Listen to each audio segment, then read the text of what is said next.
tamis. Une partie là, une partie là, une partie là, une partie là, une partie ainsi de suite. On appelle ça un sable qui est mal classé. Ça veut dire en fait une taille, des tailles qui sont très différentes des grains de sable.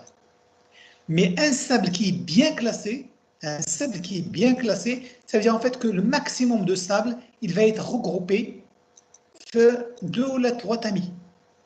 Ça veut dire en fait ici par exemple, je n'ai rien, 0, 0. À partir de là, tous les sables, tous les grains sont concentrés à ce niveau-là. Bien, tous les grains sont concentrés ici, au niveau d'une partie du groupe. On dit que dans ce cas-là, le sable est bien classé. C'est-à-dire en fait que toutes les tailles de sable sont à peu près de la même taille. Tous les grains de sable sont à peu près de la même taille. Mais un sable qui est mal classé, c'est un sable en fait qui a une répartition très grande des tailles des grains. Voilà, donc S0, donc l'indice de classement, c'est un indice qui va nous permettre d'apprécier le degré de classement d'un sidémo. Alors, comment est-ce qu'on va apprécier le degré de classement? Tout simplement à partir donc, du paramètre S0. Alors, S0 est égal à quoi? S0 est égal à racine de Q75 sur Q25. D'accord? S0 est égal à racine de Q75 sur Q25. Alors, je rappelle que Q75, c'est cette valeur-là, c'est le Q3. D'accord? Et le Q25, c'est cette valeur-là. Donc, c'est ça. D'accord? Q23, donc c'est ça. Donc, je divise ça par ça. D'accord? Je divise Q3 et Q1, et je mets la racine, et puis j'obtiens une valeur.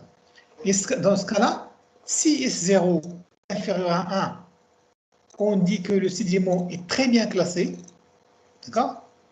Si S0 est compris entre 1 et 2,5, on dit que le sédiment est bien classé. Si S0 est compris entre 2,5 et 3, on dit que le sable est normalement classé. Et si S0 est compris entre 3 et 4, on dit que le sable est mal classé. D'accord? Voilà donc, si vous voulez, donc les grandes classes qu'on peut déterminer à partir donc, de S0. Bien.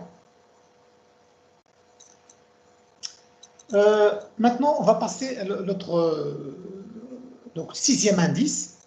Donc, le sixième indice, après le cinquième indice, pardon, c'est le cinquième indice, après donc les quartiers, la médiane, le mode, l'indice de classement.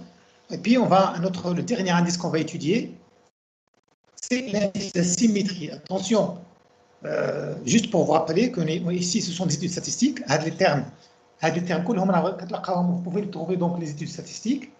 Hein, il y a des paramètres. Il y a d'autres paramètres. Il y a par exemple différents types de paramètres. Il y a les quartiers, puis il y a la variance. Il y a d'autres formules et puis d'autres paramètres. Mais donc, à votre niveau, on va retenir des paramètres qui vont servir bien sûr pour déterminer, déterminer par exemple pour caractériser et puis pour déterminer l'origine du sable. Alors donc, on a ce qu'on appelle l'indice d'asymétrie, qu'on appelle le skewness. Le skewness, c'est le terme en anglais, on appelle SK. SK, c'est le skewness. Là, le paramètre, il va refléter quoi? Eh bien, il va caractériser le degré de symétrie de la courbe par rapport à la médiane. D'accord? Donc, c'est de caractériser le degré de symétrie de la courbe par rapport à la médiane. Alors, vous voyez, maintenant, la médiane, on a ici la médiane, c'est le D50. D'accord? La médiane, c'est ça. Ça veut dire, en fait, à partir de là, on a le point. On va regarder cette partie de la courbe et puis cette partie de la courbe par rapport à la médiane. Et puis, si on a la même allure, la même allure, ça veut dire en fait par rapport à deux points, ça va être une hyperbole, on a une parabole, il a maintenant de la même forme, la partie de la partie, il a de la même forme, quand vous avez une distribution qui est symétrique. Et puis, il a quand si on a cette partie qui est différente de celle-là, bien l'inverse, quand on a une distribution qui est asymétrique. Alors maintenant, comment ça va se présenter sur la courbe de fréquence? Là, c'est la même chose. Ça veut dire en fait tout simplement on va la mesurer par rapport à 2 points. Là. On peut la mesurer par rapport au mode, ou bien par rapport à la médiane. C'est là. D'accord? Et puis, donc on compare cette partie de la courbe et cette partie de la courbe.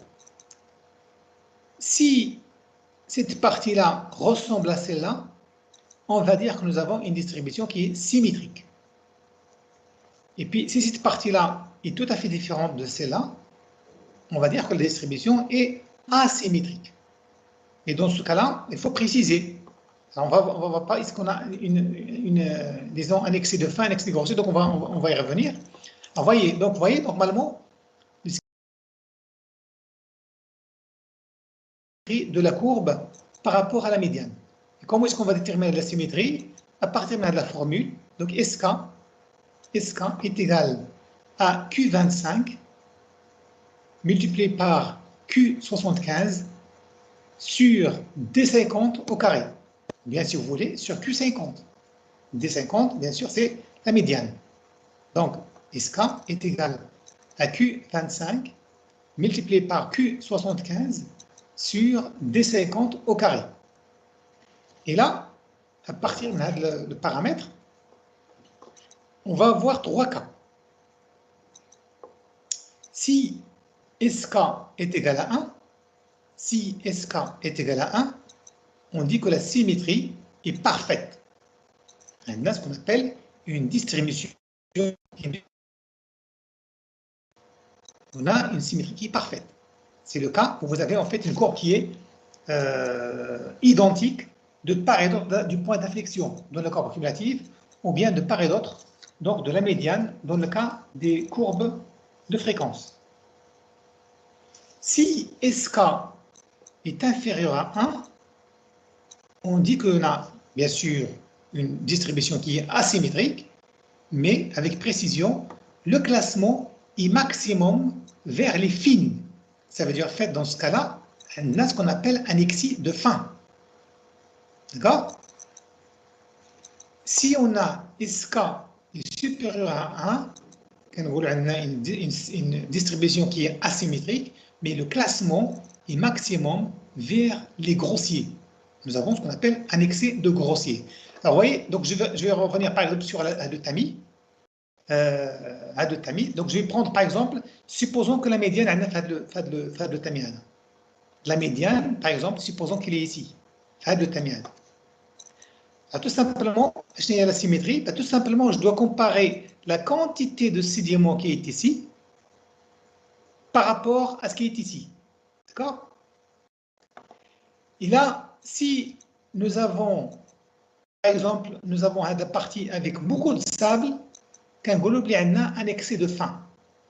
On a un excès de fin. C'est-à-dire en fait que dans ce cas-là, SK est inférieur à 1. Il a le maximum de sable qui est retenu par le tamis par rapport à la médiane. Il a maintenant l'excès NR. L'excès a un excès de grossier. Et dans ce cas-là, nous avons SK est supérieur à 1. D'accord? Donc là, normalement, tout simplement, donc nous, on peut le déterminer directement à partir de la valeur de à partir de la valeur le paramètre qui est l'indice de symétrie. D'accord? Donc on calcule Q25 et Q75, D50, on les détermine directement sur la courbe cumulative. On fait le calcul, et puis à partir du calcul, à partir de la valeur qu'on va obtenir, tout simplement on compare. Il y a un SK qui est égal à 1 ou bien proche de 1. Il a quand par exemple, je ne sais pas moi, il a quand par exemple 0,99 ou bien, vous voyez, 0,98, 1,01. Donc à la limite, on peut considérer que c'est 1. D'accord? Dans ce cas-là, quand on a la symétrie, on a une symétrie qui est parfaite. Il a quand par exemple SK inférieur à 1, je ne sais pas moi, par exemple 0,8, 0,9, 0,75, etc. Quand on le classement est maximum vers les fines. Et puis si on a une SK qui est supérieure à 1, dans ce cas-là, le classement est maximum vers le grossier. Ça veut dire en fait on a ce qu'on appelle un excès de grossier. Voilà, donc si vous voulez, donc je ne vais pas vous embêter avec le maximum Je ne vais pas vous embêter avec le maximum de paramètres. Donc, pour le moment, retenez les paramètres que vous avez là. Hein. Je pense qu'ils sont suffisants à votre niveau pour, en fait, pour avoir une idée donc de l'échantillon de sable. Alors maintenant, on va passer à l'interprétation des courbes et des paramètres granulométriques. Qu'est-ce que ça veut dire maintenant? Il a par exemple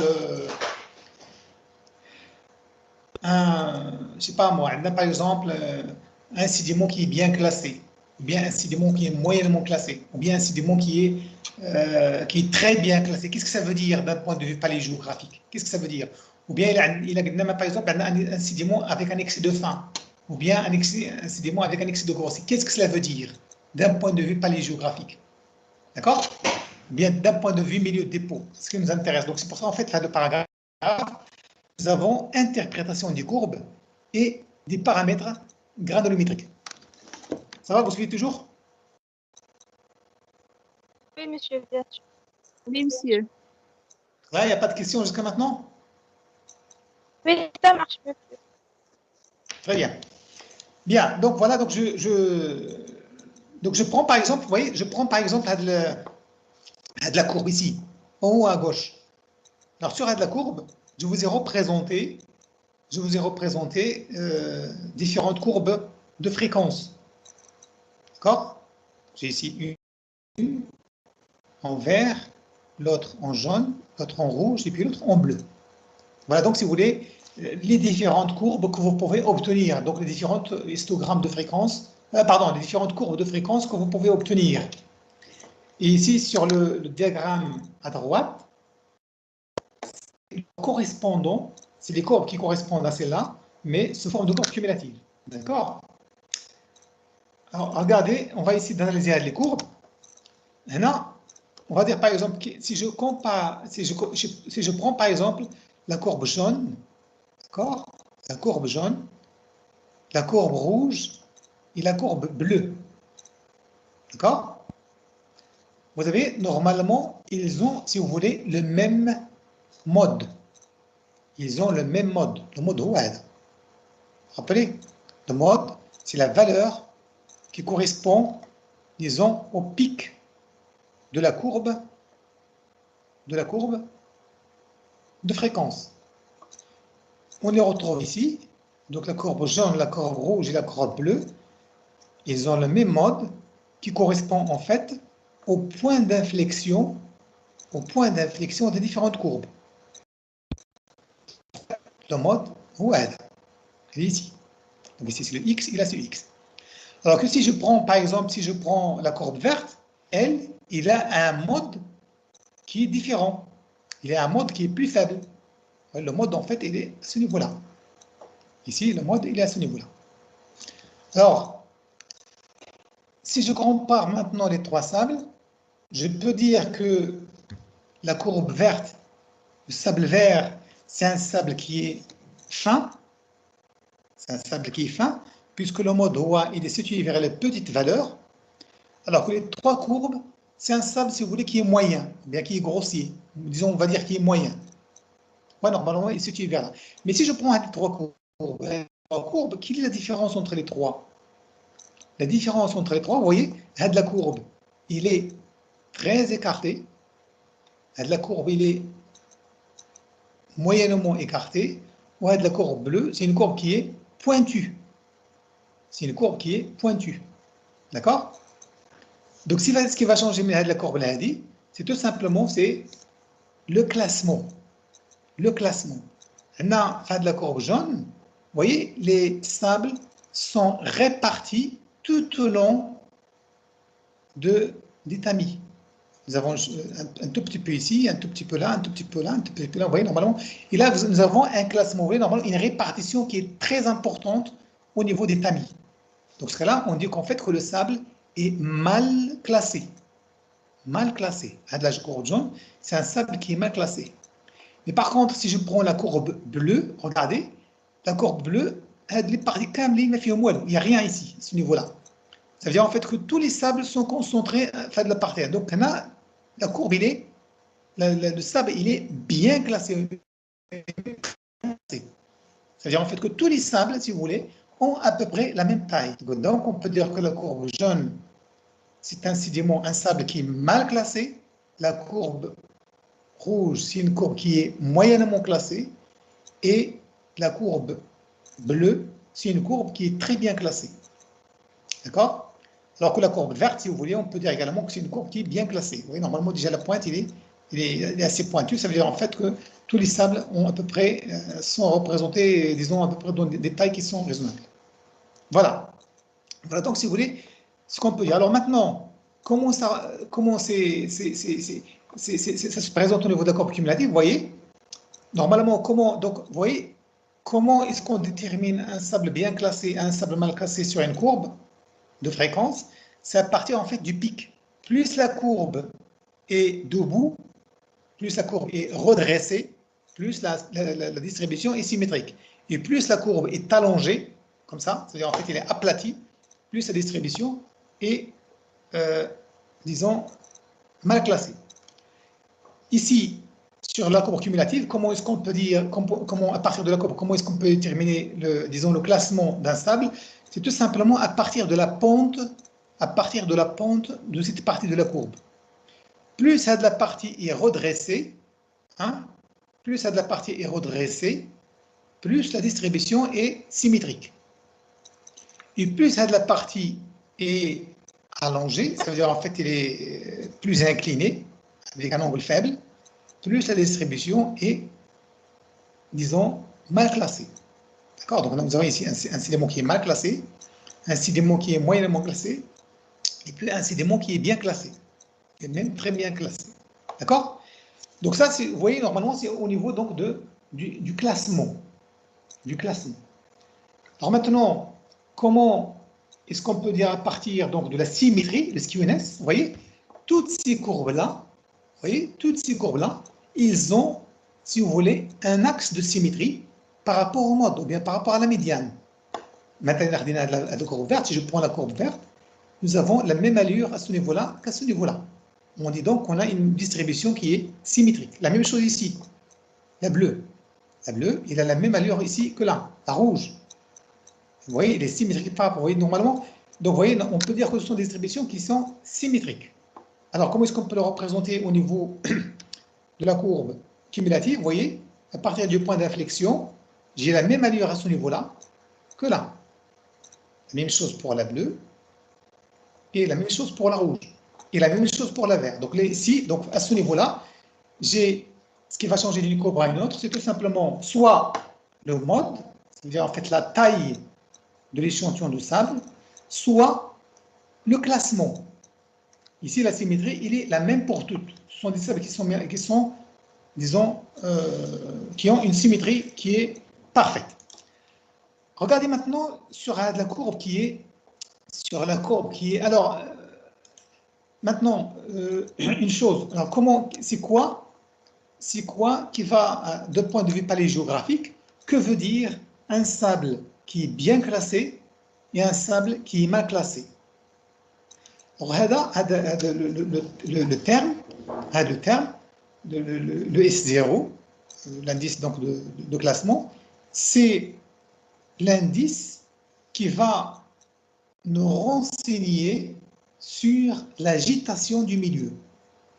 Il va nous renseigner sur l'agitation du milieu.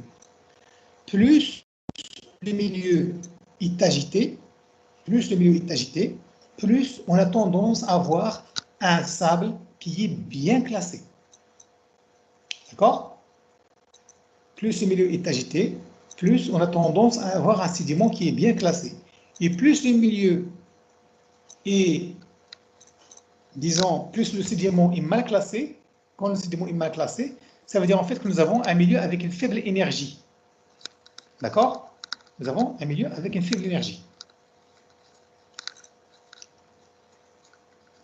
Si je prends maintenant, disons, les courbes qui sont en bas, ce sont des courbes de fréquence.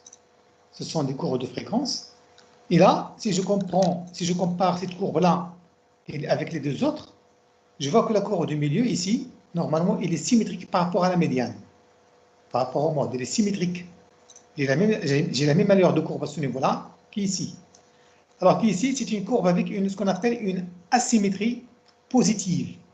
Une asymétrie positive, ça vient en fait avec un excès de grossier. Ici, j'ai un excès de grossier. Et là, j'ai ici une asymétrie négative avec un excès de fin. C'est-à-dire, en fait, ici, à ce niveau-là, je vais avoir en fait un SK qui est inférieur à 1. Et ici, je vais avoir un SK qui est supérieur à 1. Et puis, je vais avoir ici un SK qui est égal à 1. D'accord? Alors, comment ça va se présenter au niveau d'une courbe cumulative? Une courbe cumulative, ça va se présenter comme ça. Alors, vous voyez, ici, je vais avoir une courbe qui est en S, à ce niveau-là. C'est une courbe qui est en S, donc c'est une courbe qui est avec une symétrie parfaite. La même chose ici, et la même chose là. Ce qui va changer entre là, là et là, c'est l'indice S0. C'est l'indice de classement. Ici, j'ai une courbe redressée, donc c'est une courbe qui est bien classée. Ici, j'ai une courbe mal redressée, donc c'est une courbe moyennement classée. Et là, c'est une courbe qui est vraiment allongée, donc c'est une courbe qui est une distribution qui est très mal classée. Et par contre, ici, à ce niveau-là, j'ai une courbe cumulative, mais qui n'est pas symétrique par rapport au point d'inflexion. Alors, je peux considérer que le point d'inflexion, il est ici. Alors, non, je trouve que la courbe n'est pas symétrique. D'accord? Il n'est pas symétrique. Ça veut dire ici j'ai un excès donc, de fin. Alors qu'ici, j'ai un excès donc, de grossier. D'accord? Ici, j'ai un excès de fin. Donc, on fait un excès de fin. Donc, celle-là, à de la courbe radie, en fait, il va correspondre à celle-là. Donc, cette courbe-là, celle-là, il va correspondre à celle-là. D'accord? Voilà donc, si vous voulez, pour ce qui est donc de ces deux paramètres, qui sont l'indice de classement. Vous voyez, normalement, déjà avec ces deux indices, on peut déjà dire beaucoup de choses. Alors, si on rajoute d'autres indices, ça va être, on va compliquer les choses sans apporter donc d'informations plus importantes sur ce qui nous intéresse. Et enfin, oui, mademoiselle. Monsieur, si la courbe est bien inclinée, ça veut dire qu'on a l'échantillon est bien classé La courbe est comment? et bien incliné. Oui, non, c'est quand la courbe est redressée, c'est-à-dire en fait, vous voyez, la courbe, il est debout. Quand je vois la partie de la courbe, normalement, vous voyez, dans la courbe cumulative, on a trois parties. Je vais revenir ici. Voilà, la courbe cumulative, vous voyez, on a trois parties. On a la partie qui est ce qu'on appelle une hyperbole. Là. On a une deuxième partie, qui est une parabole. Et puis on a la partie centrale, qui est tout simplement une lignée, une courbe linéaire. Donc je reprends ici. On a une hyperbole, on a une parabole, et puis là on a une courbe qui est linéaire. Alors, nous, pour voir le classement, on va regarder la partie, ce qui nous intéresse, il y a de la partie de la courbe, de la partie la partie qui est linéaire. D'accord? Plus la partie est verticale, plus il est vertical, plus il est bien classé. Et plus il est horizontal, on va dire en fait qu'il va s'endormir, hein, plus il est mal classé. Alors, normalement, donc je reviens là de la courbe, c'est ça que ça veut dire. Voilà, donc c'est ça que ça veut dire, vous voyez. On a la partie de la courbe, vous voyez, ici c'est bien redressé, donc c'est bien classé. Et là, c'est mal redressé, donc c'est mal classé. D'accord? Vous avez compris, mademoiselle? Oui, monsieur. Bien, donc oui, normalement. Donc voilà, donc à partir de la courbe, rien qu'à partir de la courbe, on peut déjà avoir une idée sur le type de sédiment qu'on a, sans calculer donc le paramètre. Mais le paramètre, ça va nous donner une idée donc plus précise. D'accord? Alors maintenant, il nous reste de la partie Ali. Allez, 6h36. Je vous demande juste une chose, s'il vous plaît, vous m'attendez 10 minutes. D'accord? Le temps de faire ma prière. Faites, d'accord? D'accord, monsieur. D'accord, minutes, monsieur. Oui, monsieur. C'est bon, monsieur. الله يتقبل monsieur.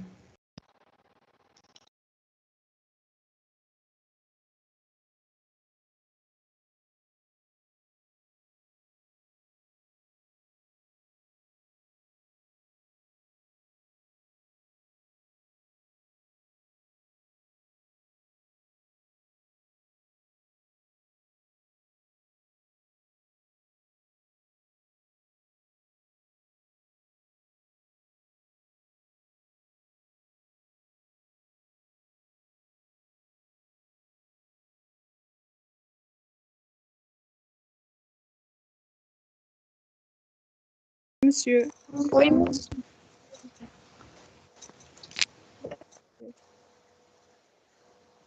Alors, mademoiselle, vous êtes toujours là?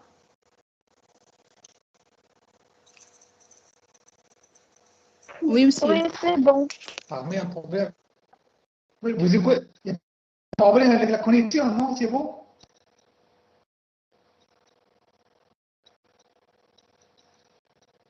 Non, non, on vous écoute bien, monsieur. Bien. Voilà, donc, je m'excuse pour cette interruption. Bien, donc on était où? Donc voilà, donc j'étais en train donc d'expliquer, j'étais en train d'expliquer donc toujours, disons, premièrement, comment, disons, interpréter, premièrement, comment lire, disons, les courbes, comment lire les courbes, donc aussi bien courbes de fréquence que les courbes cumulatives, et deuxièmement, comment les interpréter. Donc je viens de vous expliquer que normalement, que l'indice de classement, il peut nous renseigner sur l'agitation du milieu. Vous vous rappelez, l'agitation du milieu, c'est en fait que plus le milieu est agité, plus le sable a tendance à être bien classé. Et plus le milieu est calme, avec une faible énergie, plus le sable a une tendance à être mal classé. L'indice de classement, il peut nous renseigner également sur la longueur du transport, la durée du transport. Plus le transport est important, plus le sédiment a tendance à être bien classé. C'est également une question d'énergie. Parce qu'un sédiment, par exemple, qui a une longue longueur de transport, normalement, ça veut dire en fait qu'il a passé par des stades de l'énergie qui sont très importants. Donc, normalement, il est de plus en plus, classé. Ça veut dire, si je prends par exemple un échantillon de sable dans une rivière, au niveau d'un torrent ou bien plus en aval, normalement, le sable en aval est mieux classé qu'un sable au niveau d'un torrent.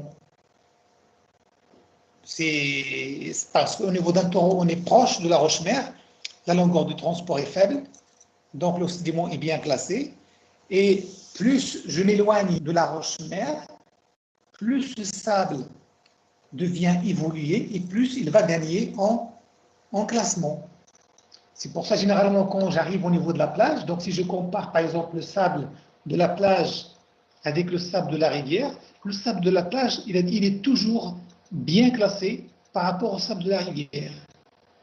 Parce que vous savez que normalement, que le sable de plage, c'est un sable qui provient de la rivière même, hein, mais c'est tout à fait à la fin de la rivière. Ça veut dire, en fait, c'est le stade final au niveau d'une rivière. La plupart du temps, les sables qu'on trouve dans un milieu de plage, dans un milieu littoral, ce sont des sables qui proviennent d'une roche-mère continentale.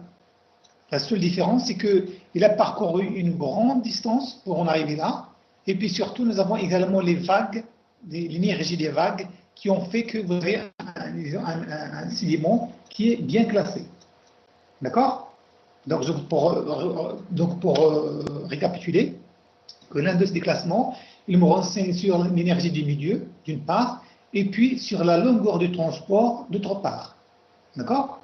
Alors que maintenant, l'indice, disons, l'indice de symétrie, c'est à peu près la même chose. C'est-à-dire en fait que généralement, quand on est près de la roche-mère, on a tendance à avoir un excès de grossier, Et plus on s'éloigne de la roche-mère, plus on va avoir tendance à avoir normalement un excès de fin. La même chose dans des milieux qui sont faiblement agités, dans des milieux calmes, on va avoir des sables fins qui se déposent, des particules fines, mais par contre, dans un milieu agité, les sables fins ne se déposent pas. Ils sont exportés ailleurs, donc normalement, on va avoir plutôt un excès de particules grossières. D'accord? Voilà donc, si vous voulez, pour ce qui est de l'interprétation de ces indices.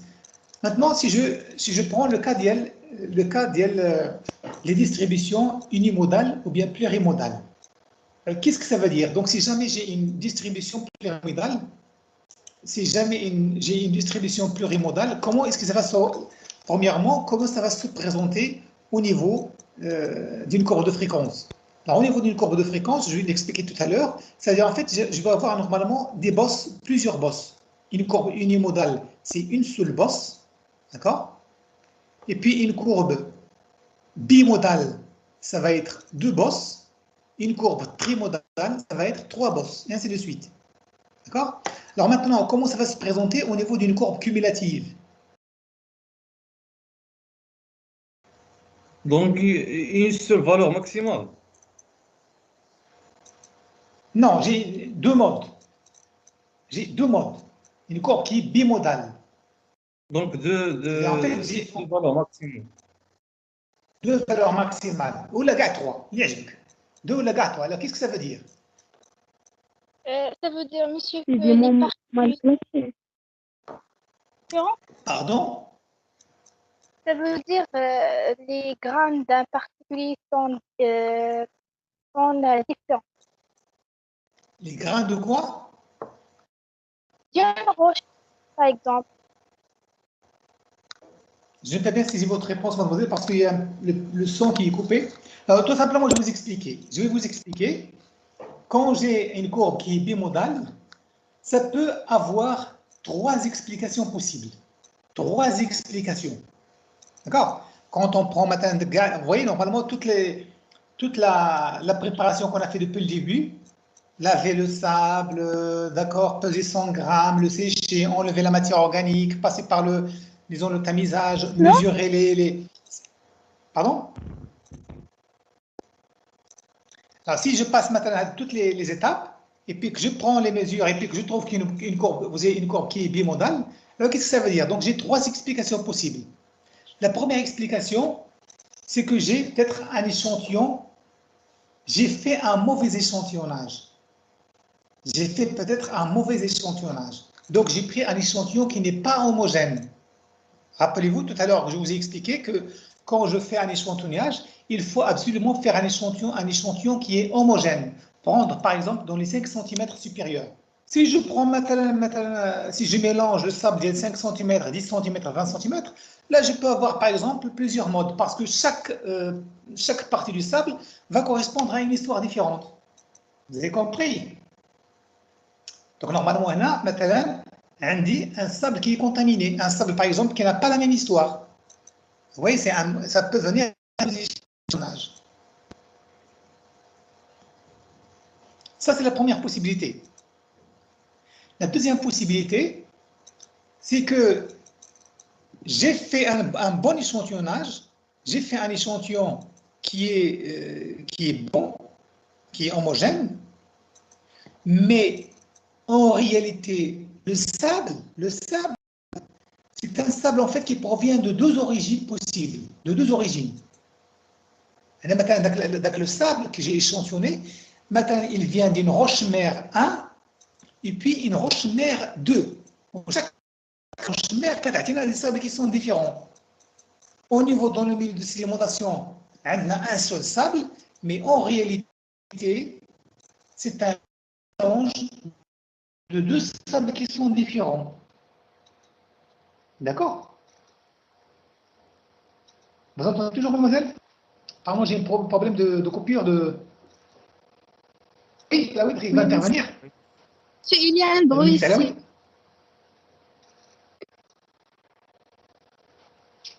Oui?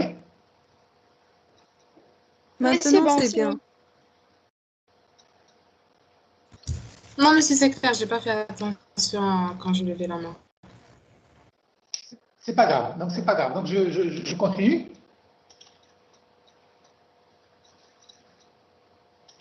Oui.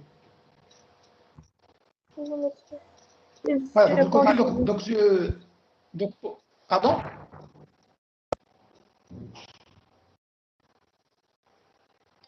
Vous voyez la diapositive?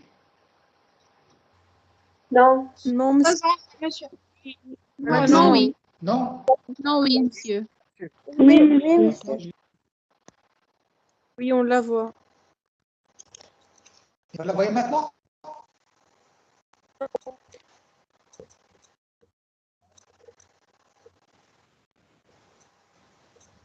Oui, vous la voyez? Non, Non, monsieur, pas Non. encore. Non. Non.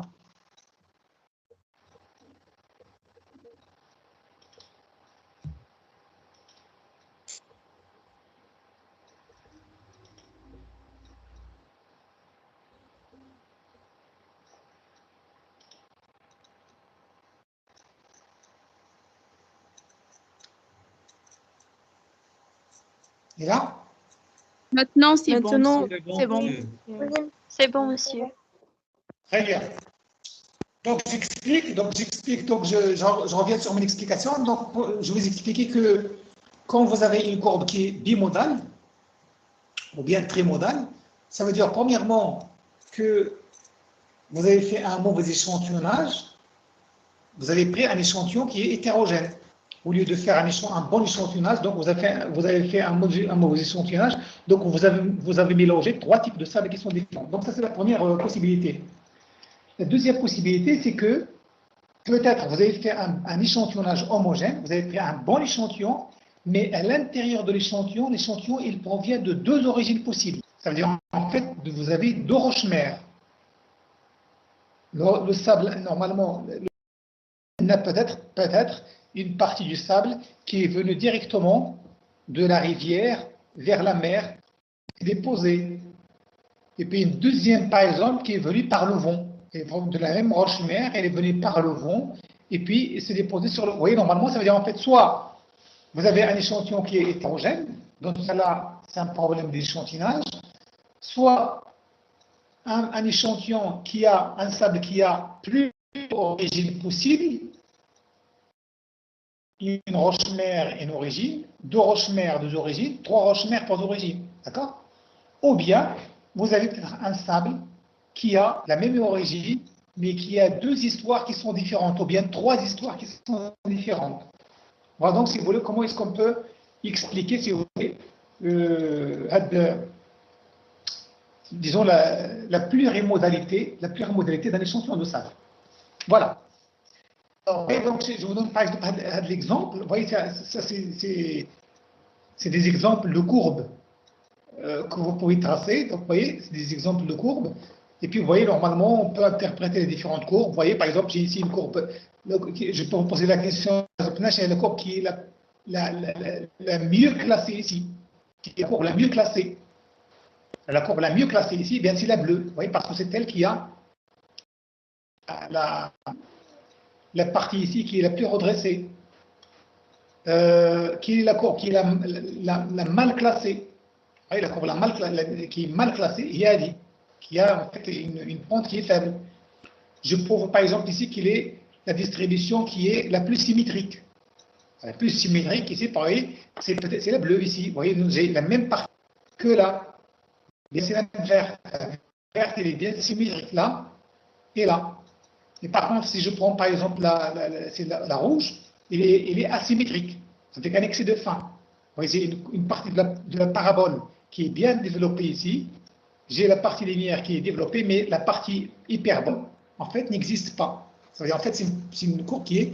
Alors ici, par exemple, je vous dis par exemple qu'il y a ici la courbe qui est unimodale ou bien plurimodale. Vous voyez ici la courbe plurimodale, bimodale, c'est ici, c'est la bleue. Vous voyez, donc vous voyez, normalement, on peut lire... alors maintenant, si je vous pose la question, quelle est par exemple la distribution quel est le sable le plus fin et le sable qui est le plus grossier? Tout simplement, on va étudier à partir de la médiane.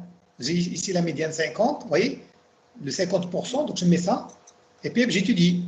Ici, j'ai par exemple la valeur qui est ici, 0,080.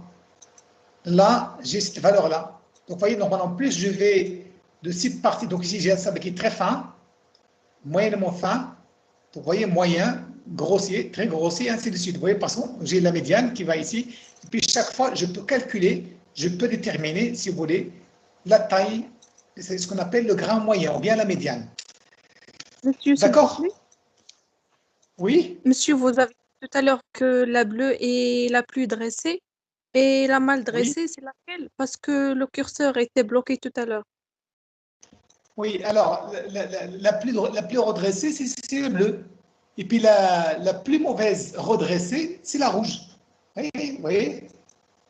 On voit très nettement, on voit très nettement que, par exemple, en allant de là vers là, on a les courbes qui sont en train de perdre. On a, disons, en pente. J'ai une pente qui est pratiquement redressée, donc bien classée. Ici, une pente qui est plus faible, donc, disons, mal classée par rapport à celle-là, encore mal classée par rapport à celle-là. Donc, la plus mal classée, c'est la rouge. D'accord? D'accord, monsieur. Alors maintenant, donc avant de passer, donc normalement, c'est ce que j'ai l'habitude de développer, disons, la partie donc, de travail dirigé, donc on a terminé. Alors, et là, normalement, dans les séances normales, on passe à la partie pratique. On passe à la partie pratique, je vais vous montrer qu'est-ce qu'on va faire, mais avant, je vais demander d'abord, est-ce qu'il y a des questions sur des choses que vous n'avez pas compris? Des choses qu'on n'avait pas comprises. Est-ce qu'il y a des questions?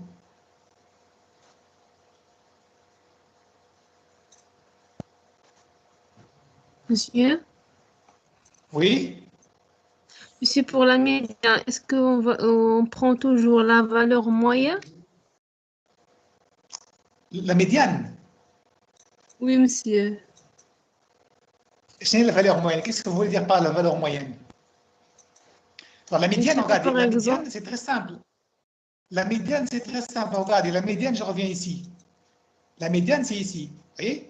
La médiane, D50, c'est le diamètre du grain à l'ordonnée 50%. C'est-à-dire, en fait, je vais sur la courbe cumulative, d'accord? Je prends ce qu'on appelle le 50%, je projette sur la courbe, et puis j'obtiens ce que j'appelle la médiane, IAI.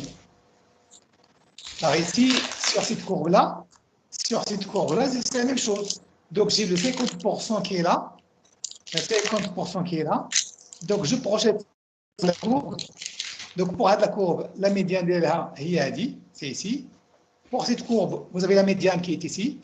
Et pour cette courbe-là, vous avez la médiane qui est ici. Donc maintenant, il suffit de lire.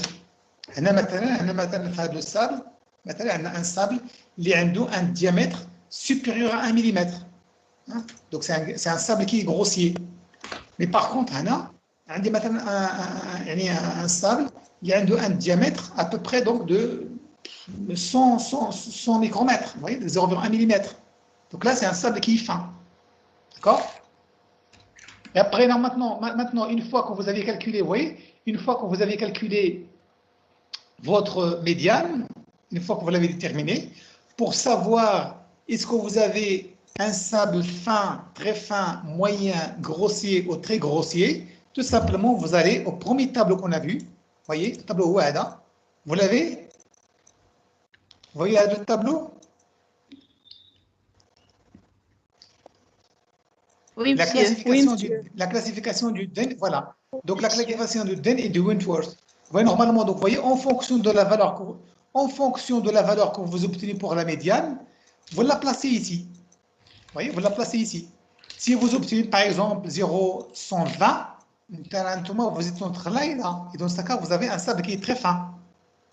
Mais si vous avez un sable, maintenant, de sable qui est ici, si je prends un de sable, il y a une médiane qui est à peu près égale à 1,2.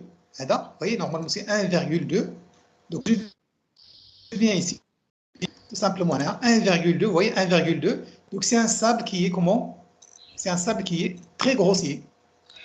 D'accord? Donc, en fonction de la médiane, vous avez votre médiane. Une fois que vous avez terminé sur la médiane sur la courbe, vous revenez sur le diagramme et puis vous avez le type de sable que vous avez. Est-ce que c'est un sable très fin? Est-ce que c'est un sable qui est fin? Est-ce que c'est un sable qui est moyen, grossier, très grossier, etc. C'est bon, c'est bon, vous avez compris, mademoiselle? Oui, monsieur, merci. Bien, est-ce qu'il y a quelqu'un d'autres questions? Monsieur, s'il vous plaît, monsieur, je suis trompée entre deux points. Oui, Monsieur, concernant, oui, concernant l'hydrodynamisme, monsieur, si on a un hydrodynamisme fort, on a dit qu'on a un classement oui. qui est bien. Est-ce qu'on peut dire qu'en amont, on a un Quoi? hydrodynamisme en amont, vers l'amont? Est-ce qu'on a un Oui, hydrodynamisme qui est fort? oui, mademoiselle. Alors, justement, là, c'est une bonne question.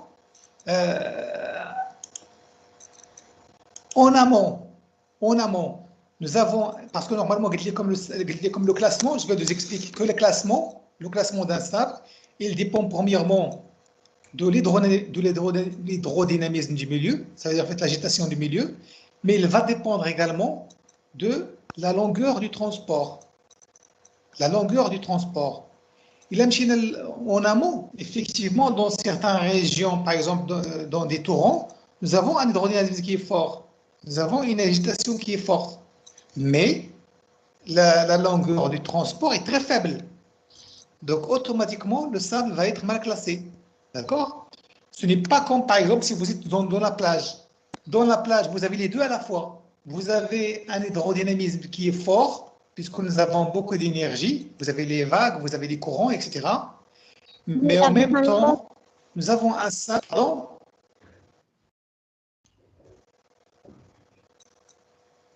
Donc, mais en même temps, nous avons un sable qui a une longueur du transport qui est très importante. Donc, c'est pour ça que normalement, le sable au niveau d'une plage, c'est un sable qui est très bien classé. D'accord? Oui, monsieur. Merci. D'autres questions?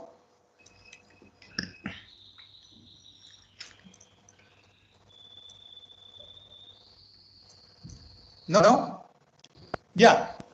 Donc, je passe maintenant à la partie. Alors, la partie en fait qui est. Bon, malheureusement, je ne peux pas la faire avec vous. Vous allez essayer de la faire tout seul. Alors, maintenant, comment dessiner une courbe?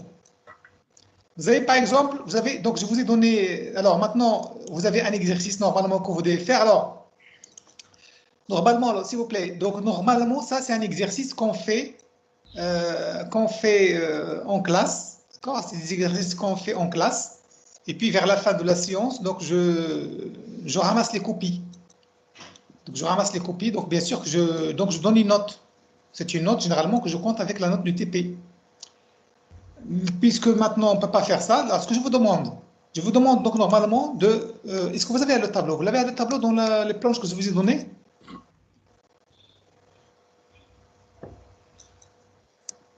Oui, monsieur. Oui. Très bien. Oui, monsieur. Alors, vous voyez normalement ici, non, très bien. Alors donc normalement, ici, normalement vous avez donc un tableau, vous avez donc des valeurs, donc vous avez ici le diamètre en millimètres, les tamis, toujours la série AFNOR qui va de 0,03 jusqu'à 2 mm. Et puis ici, nous avons 3 sables. D'accord? Nous avons 3 sables. Sable 1, sable 2 et sable 3. C'est 3 sables qui sont différents. Alors, si je prends un de sable 1, vous voyez, normalement, vous avez la taille des refus. Vous avez ici, le poids du refus pour 0,6, c'est 1,46 g, ça c'est en grammes. 2,64 g, 7,41 g, 14,50 g, etc. D'accord? Et pour 2 mm, vous avez 0 g, 1,6, vous avez 0 g. Alors ici, je vous demande, premièrement, c'est un exercice que vous devez faire, je vous demande, premièrement, de tracer l'histogramme de fréquence et la courbe de fréquence du sable 1. Ça, c'est la première question. Donc, je parle toujours de ce sable 1. Il faudra dessiner la courbe de fréquence et l'histogramme de fréquence du sable 1. Ça, il faudra le mettre dans une seule courbe, dans une seule papier millimétré. Bien sûr, c'est un papier millimétré semi-logarithmique. Alors la question, vous allez me dire où est-ce que vous allez trouver le papier millimétré semi-logarithmique. Donc, vous l'avez ici. Donc, je vous ai donné ça, je vous l'ai envoyé dans votre planche. Donc, vous n'avez qu'à imprimer ce papier-là 2 fois. Et puis, donc, normalement, dans un papier, vous allez dessiner la courbe l'histogramme de fréquence et la courbe de fréquence. Et dans un deuxième papier, vous allez tracer la courbe cumulative. La courbe cumulative, toujours du sable 1. Dans une troisième question, donc une fois que vous avez dessiné la courbe 1 et la courbe 2, il faudra déterminer les paramètres granulométriques. Et tous les paramètres qu'on a vus. Les paramètres qu'on a vus, alors vous les avez ici. D'accord? Donc vous déterminez d'abord les quartiles, Q1, Q2, Q3. Puis après, vous déterminez la médiane. Puis vous déterminez le mode. Puis l'indice de classement. Et puis l'indice d'asymétrie. D'accord? Toujours au sable numéro 1. Une fois que vous avez dessiné des courbes et puis que vous avez déterminé les paramètres, il faut maintenant interpréter les résultats obtenus. Il faut les interpréter, bien sûr, c'est l'interprétation. Dire par exemple, si vous avez un sable fin, un sable moyen, un sable grossier, est-ce que vous avez un sable qui est bien classé, moyennement classé ou bien faiblement classé? Est-ce que vous avez un sable qui est symétrique ou bien asymétrique avec excès de grossier, avec excès de fin? Et puis, éventuellement, déterminer l'environnement de dépôt. Dire par exemple, est-ce qu'il y a un milieu qui est agité, un milieu qui est faible, et puis dire également si on peut déterminer le milieu de dépôt. Est-ce que c'est un sable de plage, ou bien est-ce que c'est un sable de fleuve, ou bien est-ce que, vous voyez, à partir normalement des données que vous pouvez obtenir, vous pouvez dire au niveau de l'interprétation, c'est quel type de sable? Est-ce que c'est un sable de plage? Est-ce que c'est un sable de désert? D'accord? Vous avez compris?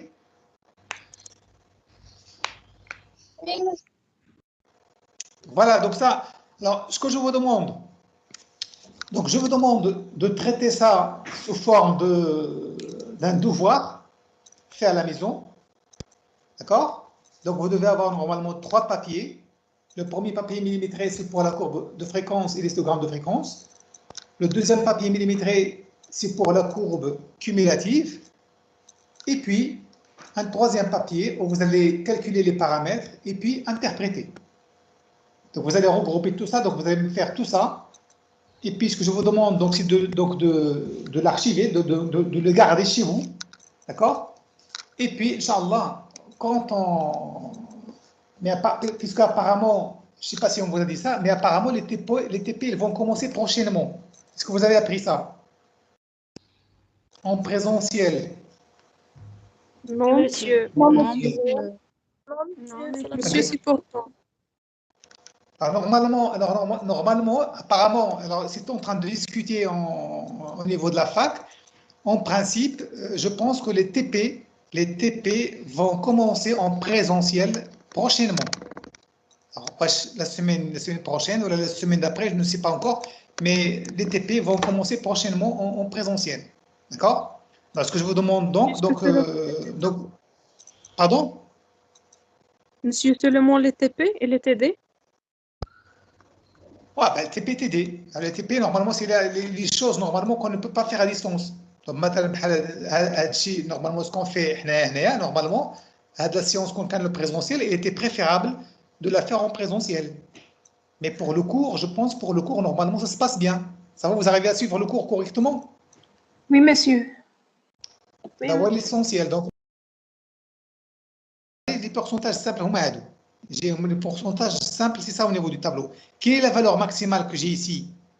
Quelle est la valeur maximale du pourcentage simple? C'est 19,90. Voilà, donc le pourcentage maximal, c'est 19,90. Ben, ça veut dire quoi? Ça veut dire en fait, si je viens ici, si je fais ici par exemple 0, 10, 20, 30, 40, 50, 60, 70, 80, jusqu'à 100, si je vis jusqu'à 100 à ce niveau-là, quel est le problème? Je vais dessiner une courbe matérielle qui va venir à 20%. Ça veut dire en fait jusque-là, c'est une petite courbe, alors que vous avez un gros papier millimétré. Ce que vous allez faire normalement, vous allez prendre ça comme étant 20%, là 10%, là 15% et là 5%. Comme ça, votre courbe, il va aller jusque-là. Vous allez avoir en fait une bonne courbe de fréquence qui va faire ça. Et puis vous allez avoir en fait un bon histogramme de fréquence qui va aller jusque-là, qui va prendre tout le papier millimétré. D'accord? Alors que maintenant, dans le deuxième papier millimétré, où vous allez faire dessiner la courbe cumulative. Alors, la courbe cumulative, quel est le pourcentage maximal que j'obtiens dans une courbe cumulative?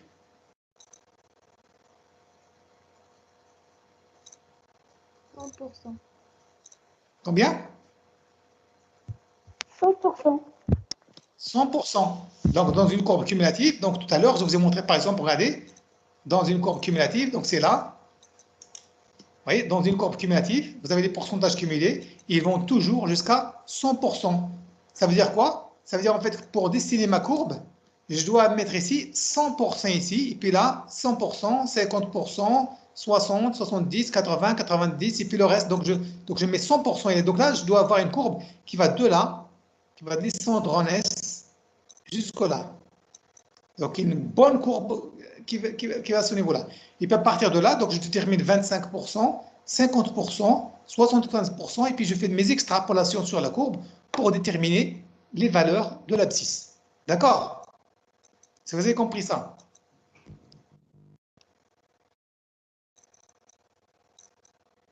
Oui, monsieur.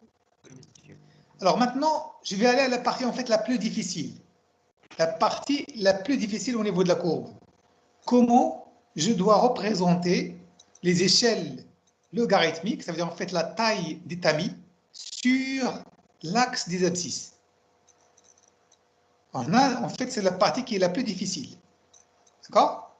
Alors, je vous demande de bien suivre, parce que normalement, vous allez faire la même chose pour la courbe de fréquence et l'histogramme de fréquence que pour la courbe cumulative. D'accord? Alors, vous voyez comment je dois représenter ça? Vous voyez, normalement, tout à l'heure, pour le papier logarithmique, je vous ai expliqué en fait que je vais ici, je commence ici à 1, d'accord? Et puis je vais ici jusqu'à la même chose, 1. Donc normalement, ici, je mets ici, je peux mettre ici, alors regardez, ici, j'ai par exemple 0,063. 0,063. Donc, où est-ce que je vais représenter un 0,063? Donc, donc, vous voyez, vous avez ici 6. Donc, je vais considérer comme ça, que ça, c'est 0,01. D'accord? 0,02. Alors, 0,01, 0,02, 0,03, 0,04, 0,05, 0,06, 0,07, 0,08, 0,09, et puis là, 0,1. 0,1. Vous avez bien compris? D'accord? Oui, monsieur. Oui, d'accord. Bien. Donc, une fois qu'on a fait ça, donc je continue.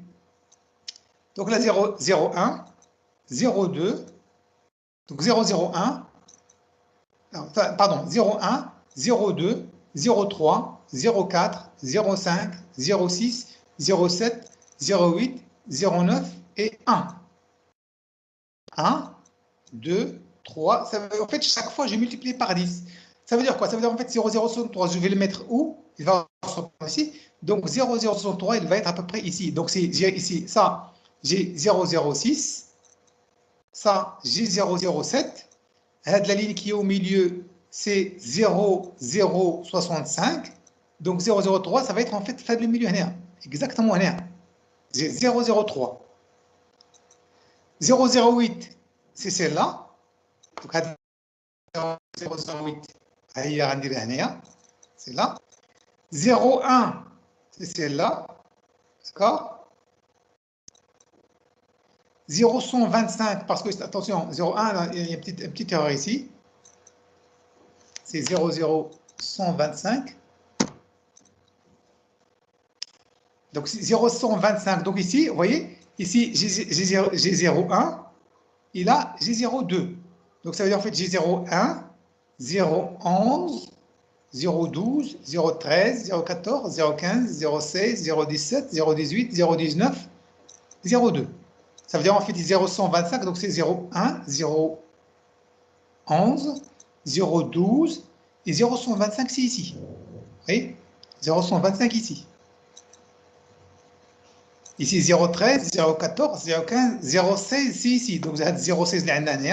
Donc غتكون عندنا هي هذه. Et puis après le 0,16, on a le 2, 0,2. Donc 0,2 c'est là. Il y a 10 litres. 0,25, donc c'est 0, donc ici 0,2. Là 0,21, 0,22, 0,23, 0,24 et là 0,25, c'est ici. 0,25 ouais. D'accord?